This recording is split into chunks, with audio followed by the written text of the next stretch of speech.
बच्चों, आज हम लोग दूसरा चैप्टर शुरू करेंगे जिसका शीर्षक है राम लक्ष्मण परशुराम संवाद। राम लक्ष्मण के बीच में आप देख रहे हो योजक चिन्ह है। राम और लक्ष्मण परशुराम तीनों लोगों के बीच में योजक चिन्ह है। आसे क्या? राम लक्ष्मण और परशुराम तीनों लोगों का संवाद। संवाद का मतलब क्या होता है? आपसी बातचीत। और आपको यह पता है कि यह अंश आपके हिंदू धर्म की पवित्र पुस्तक रामचरितमानस से लिया गया है। और रामचरितमानस के संबंध में हमारे छात्र छात्राओं को यह भी मालूम होगा कि रामचरितमानस किस भाषा में लिखा गया है? अवधी भाषा में लिखा गया है। किस भाषा में? तो आप कह सकते हैं कि इस काव्यांश की भाषा कौन सी है? अवधी है। अवधी और ब्रज का मिश्रण होता है, लेकिन रामचरितमानस शुद्ध रूप से अवधी भाषा में लिखा गया है। तो आप कह सकते हैं निश्चित रूप से कि इस काव्यांश की भाषा क्या है? अवधी है। अब थोड़ा सा प्रसंग की चर्चा कर लिया जाए कि कौन सा प्रसंग है, क्यों राम लक्ष्मण और परशुराम का संवाद हुआ, तो क्यों हुआ, होने का कारण क्या रहा होगा, रीजन क्या रहा होगा, क्यों इस तरीके से लिखा गया है राम लक्ष्मण और परशुराम संवाद। आप जानते हैं राजा जनक जी सीता स्वयंवर के लिए क्या दूर दूर के राजाओं को एकत्रित किया था और यह घोषणा किया था कि जो शिव जी की धनुष को जिस राजा के द्वारा तोड़ दिया जाएगा, मैं अपनी पुत्री का विवाह उसी राजा के साथ करूंगा। यह सुनकर के देश देशांतर के सभी जितने भी प्रसिद्ध राजा थे, महाराजा थे, वह सब के सब लोग वहाँ पर क्या हुए थे? आए हुए थे, वहाँ पर पधारे हुए थे। लेकिन एक एक करके कोई भी उस धनुष को टस से मस तक नहीं कर पाया। उठाना और तोड़ने की बात तो दूर रही। तत्पश्चात अपने गुरु किसके? विश्वामित्र जी का आदेश पा करके रामचंद्र जी चले। बड़ी ही सरल चाल से चलते हुए मंच तक जाते हैं और उस धनुष को बड़ी फुर्ती के साथ में उठा लिया। उठा करके क्या दो खंड कर दिया, तोड़ दिया। लेत उठावत खैंचत गाढ़े लखा न काहू सब ठाढ़े। अर्थात सभी लोग वहाँ पर खड़े थे, लेकिन किस फुर्ती के साथ राम ने धनुष को लिया, कैसे तोड़ा, यह किसी को आभास तक नहीं हो पाया। टूटने की टंकार इतनी तेज हुई, आवाज़ इतनी तेज हुई कि वह तीनों लोगों में कौंध गई। और ठीक उसी समय परशुराम जी तपस्यारत थे, उनके कान तक भी यह आवाज़ जाती है। वह क्रोधी स्वभाव वाले परशुराम जी तुरंत ही अपना फरसा और धनुष ले करके यहाँ पर चले आए। कहाँ पर? जनक जी के दरबार में। उस समय सारे राजा महाराजा जो धनुष को टस से मस नहीं कर पाए, वह गाल बजा रहे थे कि केवल धनुष तोड़ने से सीता जी को ये लेकर के साथ नहीं चले जाएंगे, बल्कि इनको हम लोगों के साथ युद्ध करना पड़ेगा। और जो ही इन लोगों ने देखा कि अब तो परशुराम जी आ गए हैं, हम लोगों की सारी बात बन जाएंगी, अब हम लोगों को कुछ करने की आवश्यकता नहीं है। सब लोग अपने पिता के साथ अपना नाम बता करके अलग होते जा रहे थे। उसमें लिखा गया है कि एक एक करके जब इन लोगों ने धनुष को नहीं तो पाया, तो कोशिश यह किया कि सब लोग मिल करके धनुष को तोड़ा जाए। अब सोचिए सीता जी क्या प्रसाद हैं कि सभी लोग तोड़ करके और सीता के साथ स्वयंवर होगा। एक जगह लिखा गया है कि भूप सहस 10 एक कही 12 लगे उठावन टरही नटारा। भूप सहस 10,000 राजा एक साथ उठाने लगे, लेकिन फिर भी वह धनुष टस से मस नहीं हुआ। उसी धनुष के टूटने के बाद में परशुराम जी आते हैं और क्रोधित होकर के आते हैं और कहते हैं कि किसने इस धनुष को तोड़ा है वह इस समाज से अलग हो जाए, अन्यथा यहाँ जितने भी उपस्थित राजा हैं उन सभी राजाओं को एक एक करके मैं सजा दूंगा। तो वही प्रसंग है बेटा राम लक्ष्मण परशुराम संवाद। आइए हम लोग मुख्य रूप से जो पंक्ति है उस पंक्ति के अर्थ को देखें, क्या कहना चाहते हैं। नाथ, हे नाथ, किसके लिए आया है? परशुराम जी के लिए आया है। रामचंद्र जी परशुराम जी से कहते हैं कि हे नाथ, शंभु धनु, शिव जी की दी हुई धनुष, भंजन निहारा, भंजन तोड़ने वाला, निहारा आपकी शिव जी की धनुष को तोड़ने वाला होई ही होगा। केऊ कोई एक एक दास तुम्हारा, आपका कोई सेवक ही होगा। आपको इतना गुस्सा करने की कोई ज़रूरत नहीं है। शिव जी की दी हुई धनुष को तोड़ने वाला आपका कोई क्या दास ही होगा। आपको इस तरीके से इतना क्रोधित होने की कोई आवश्यकता नहीं है।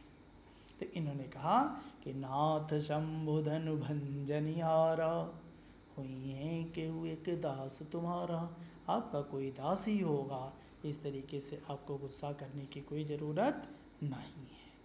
यदि कोई गुस्सा में हो और उससे इस तरीके की बात कर दी जाए तो गुस्सा तो और अधिक बढ़ जाना स्वाभाविक ही है। वैसे ही परशुराम जी का भी गुस्सा बढ़ गया। उन्होंने कहा अभी रामचंद्र जी ही कह रहे हैं कि आयेसु आज्ञा, काह क्या है, कहिए हे नाथ कहिए, किन मोही मुझको, आपकी क्या आज्ञा है वह आज्ञा आप मुझसे बताइए। मैं उस आज्ञा को सिरोधार्य करके उसको तुरंत ही पूरा करने की कोशिश करूँगा। सुन करके रिसाई, क्रोधित हो करके बोले मुनि, कौन मुनि? विश्वामित्र रूपी मुनि परशुराम जी रूपी मुनि क्या को ही क्रोधित हो करके। इस बात को सुनकर क्रोधित होकर परशुराम रूपी मुनि क्या कहे?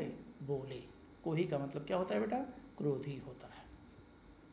क्या उन्होंने कहा कि सेवक सोच करे सेवकाई। सेवक, सेवा का कार, सेवक उसको कहते हैं। क्या? सो वह जो करे सेवकाई, जो सेवा का कार्य करता है उसको वास्तविक रूप से सेवक कहना चाहिए। सेवक सो जो करे सेवकाई। और क्या? सेवक नहीं तो क्या? अरिकरणी, अरि का मतलब शत्रु होता है। अरिकरणी, शत्रु का जो कार्य करे। अरिकरणी करि करियल राई, जो शत्रु का कार्य करे उसके साथ तो निश्चित रूप से क्या लड़ाई ही करनी चाहिए। इस तरीके से उसको अपना सेवक नहीं मानना चाहिए। किसने कहा? परशुराम जी ने। अरिकरणी करि करियल राई। फिर क्या? सुनहु राम, राम को संबोधित करते हुए परशुराम जी कहते हैं कि सुनहु राम, हे राम सुनिए, जय शिव धनु तोड़ा, जिसने इस शिव जी की धनुष को तोड़ा है, जिसने इस शिव जी की धनुष को भंग किया है। सहस बाहु सहस्त्राबाहु, क्या राजा का नाम था जो इनके पिता यमदग्नि की सारी गायों को हकवा ले गया था और उसको परशुराम जी ने दंड दिया था। सहस बाहु सहस्त्राबाहु, शम बराबर, सो वह, रिपु शत्रु, मोरा मेरा है। वह निश्चित रूप से सहस्त्राबाहु जैसा मेरा क्या है? शत्रु है, दुश्मन है। वह मेरा सेवक कदापि नहीं हो सकता। सो बिलगाऊ, सो वह, जहाँ जहाँ सो आएगा बेटा वहाँ वहाँ वह होगा। सो बिलगाऊ, वह अलग हो जाए, बिहाई छोड़ करके, समाजा इस समाज को, वह इस राजाओं के समाज को छोड़ करके क्या अलग हो जाए। क्या होगा? न त नहीं तो मारे जई हैं, मारे जाएंगे सब राजा। यहाँ उपस्थित जितने भी राजा हैं उन सभी राजाओं को मैं एक एक करके मार डालूंगा, किसी को यहाँ से जिंदा जाने नहीं दूंगा। किसने कहा बेटा? परशुराम जी ने कहा रामचंद्र जी को संबोधित करते हुए। क्या? कि सो बिलगाऊ बिहाई समाजा, न त मारे चाहिए सब राजा। वह अलग हो जाए, अन्यथा यह पूरा राज समाज वध का पात्र होगा, मारा जाएगा। अब इतना बोलने के बाद लक्ष्मण जी बिल्कुल शांत थे, लेकिन यह इतना बात जो ही सुनते हैं अब लक्ष्मण जी बोल उठते हैं। कोई क्रोधित हो और उसके सामने आप मुस्कुराने लगो तो निश्चित रूप से उसको गुस्सा तो आता ही है। वैसे ही हुआ। सुनि मुनि बचन लखन मुस्कानी, सुनी सुन करके, मुनि वचन किसके? परशुराम जी की वाणी को सुन करके लखन मुस्काने, लक्ष्मण जी मुस्कुराने लगे, हंसने लगे। क्यों मुस्कुराने लगे? अब मुस्कुराते हुए इन्होंने क्या कहा? बोले परसु धरहि, बोले परसु धरहि अवमाने। बोले बोले परसु फरसा, धरहि धारण किए हुए हैं, अवमाने और उसका क्या कर रहे हैं? अपमान कर रहे हैं। हे ऋषि, आप फरसा को लिए हुए हैं और फरसा को ले करके उस फरसे का क्या कर रहे हैं? अपमान कर रहे हैं। अरे फरसा लिए हैं तो क्यों कह रहे हैं कि मार डालेंगे मार डालेंगे? मारना है तो मार डालिए, आप क्या कर रहे हैं? देख क्यों रहे हैं? बहुधनु ही, बहुत सी धनुष, धनु ही कहते हैं बेटा जो छोटी धनुषें होती हैं, जिसको छोटे बच्चे बाल अवस्था में सरकंडे का तीर बना करके और कैन की धनुष को बना करके छोटी छोटी धनुइयाँ बना करके क्या करते हैं? खेलते हैं और खेल खेल में उस धनुष को तोड़ डालते हैं, इधर से उधर फेंक देते हैं। तो परशुराम जी व्यंग करते हुए उस ऋषि का अपमान करते हुए उन्होंने कहा कि बहुधनु ही तोरी लरिकाई। लरिकाई का मतलब बचपना अवस्था में। हम लोगों ने ऐसी बहुत सी धनुष को बचपना अवस्था में क्या किया? तोड़ डाला। कबहु न असिरिस किन्न गोसाई, लेकिन कबहु कभी भी असी इस प्रकार, रिस का मतलब होता है क्रोधित होना, किन्न किए गोसाई हम लोगों के गुरु ने तो कभी इस प्रकार से क्रोध नहीं किया, कभी गुस्सा नहीं हुए। आपके द्वारा कभी इस तरीके से क्रोध किया ही नहीं गया। यही धनु पर ममता के ये तो आखिर इस धनुष पर, किस धनुष पर? शिव जी की दी हुई इस पुरानी धनुष पर, यही धनु यही धनुष, इस धनुष पर ममता के ही हेतु आखिर आपका ममत्व किस कारण से है? सुनी सुन करके रिसाई क्रोधित हो करके कह बोल उठे। कौन? भृगुकुल केतु। भृगुकुल, भृगु खानदान के भृगुकुल केतु। केतु का मतलब होता है ध्वज। भृगुकुल के ध्वज, भृगुकुल के शिरोमणि, भृगुकुल के सर्वश्रेष्ठ ऋषि परशुराम जी के लिए यह विशेषण शब्द आया है बेटा कि सुन रिसाई कह भृगुकुल केतु। यह सुन करके कौन?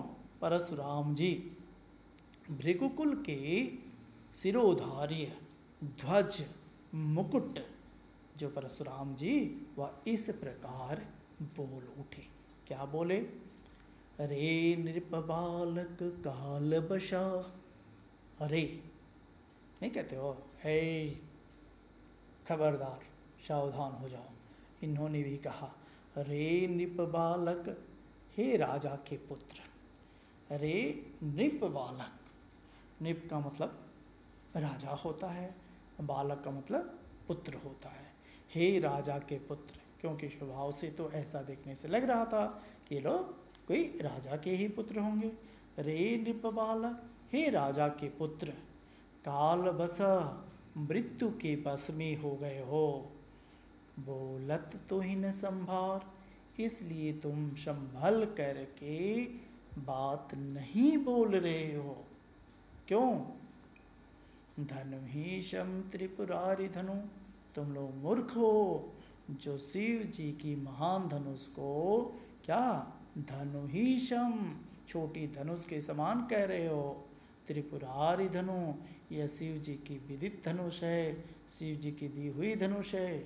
धनु ही सम त्रिपुरारी धनु, विदित सकल संसार, विदित ज्ञात है सकल संपूर्ण संसार, संसार को यह बात संपूर्ण संसार को मालूम है कि यह शिव जी की दी हुई क्या महान धनुष है।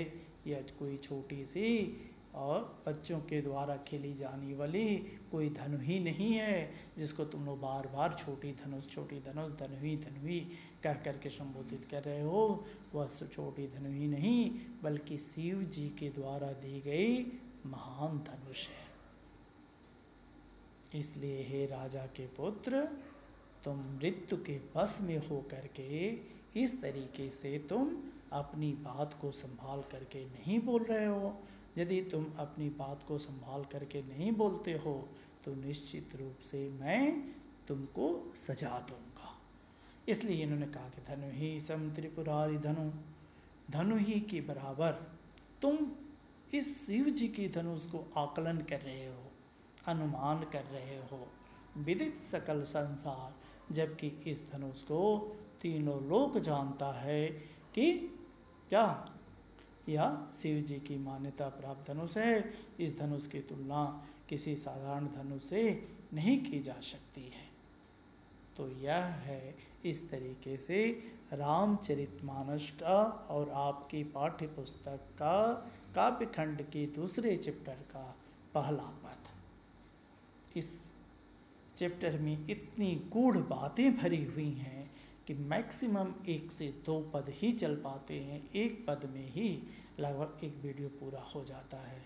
तो मिलते हैं वीडियो के अगले अंक में, और उस अगले अंक में हम दूसरे पद की व्याख्या करेंगे। और उम्मीद है कि इस वीडियो की एक एक शब्द को यदि आप सुन लेते हो तो पूरा चैप्टर आपको कंठस्थ हो जाएगा। फिर अलग से आपको किसी जानकारी की कोई आवश्यकता नहीं होगी। तो आज के लिए बस इतना ही। धन्यवाद।